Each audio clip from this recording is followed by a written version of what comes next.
Well, we begin with breaking news, and Russia's defense ministry says preparations are underway for Wagner to hand over its military hardware. This follows Vladimir Putin's confirmation that members of the Wagner mercenary force, who he said were mostly true patriots who'd been misled into a criminal adventure, could choose to join the regular military or return to their families, or go to Belarus.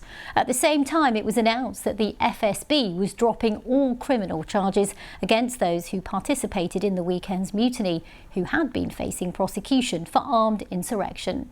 Russia's FSB said after investigation, it was established that those involved were no longer carrying out criminal acts. Well, Russia has relied heavily on Wagner mercenaries in its war in Ukraine since 2014, but Wagner's notoriety stretches well beyond Europe and into the Middle East and Africa, where it promotes Russian interests through a combination of influence and violence. Now, the attempted coup by the Wagner Group provides a dilemma for some of Africa's leaders who've grown increasingly dependent on the paramilitary force. But despite the brief mutiny, Russia's keen to maintain Wagner's presence in Africa. In addition to relations with this private military company, the governments of the Central African Republic and Mali have official contacts with our leadership. At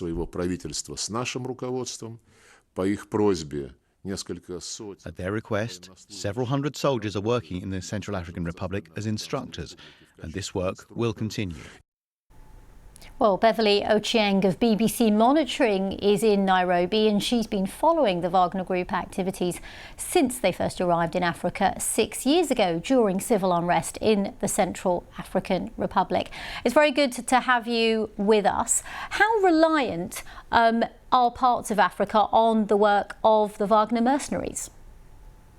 Well, if you're thinking of a country like the Central African Republic, at the moment, it is heavily dependent on the Wagner Group, not just for security, but also to secure government interests, economic interests within the country. And when you look at Lavrov's statement, it's interesting that he said that the Wagner Group, or at least instructors, will be active both in the CAR and Mali. Mali only just recently deployed Wagner mercenaries. They are facing a long-running jihadist insurgency. The military junta has fallen out with various international partners and are now relying on the Wagner Group to be able to support the army to fight against the insurgents. This is a way of them also restoring their legitimacy, or stamping their legitimacy in the countries which have been ravaged by violence and political unrest over the years. But there are concerns, of course, that this mutiny, even with Lavrov's assurances, could lead to some standoffs between mercenaries in the country who are operating and those who will be registered by the MOD. So there's a bit of uncertainty and anxiety, even though in the short term, Wagner operations might not be interrupted.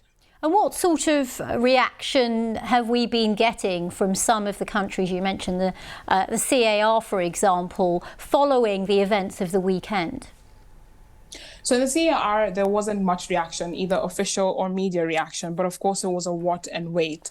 But in Mali, there were reports in the media, the newspapers yesterday, for instance, that talked about how the country should sustain its relations with Russia and how this rebellion will not undermine the cooperation that they've had over the past 1 year plus. But in other countries, of course, there are concerns that if there is a possible standoff between Wagner mercenaries operating and the Kremlin, it could undermine diplomatic relations. At the moment, if you look at even social media activists who have been promoting Russian activity, many of them had stood with the Kremlin line, but it's not very clear if this will stay in the long run, given the fact that Prigozhin made a quite a strong statement about possible resistance by mercenaries staying with the MOD in Russia. And is it possible to say, given everything that you've said, of course, how much of a hold Russia has in these countries through the work of Wagner? Well, it feels in theory that the Wagner Group is indispensable to Russia, because if you think about since the annexation of Crimea, where Russia basically lost its global diplomatic standing, the Wagner Group began expanding operations, not just military operations, but also influence campaigns. Many of these have been conflated with Russia's growing economic, security, and diplomatic interests in the region. When you look at Wagner propaganda that is being promoted by local groups, a lot of it talks about the image of Putin or the image of Russia, irrespective of the war that's taking place in Ukraine and irrespective of how the Western nations are relating with Russia. So it is interesting to see how continued relations between the Wagner Group and Russia will enable a continuation of Russia's influence on the continent.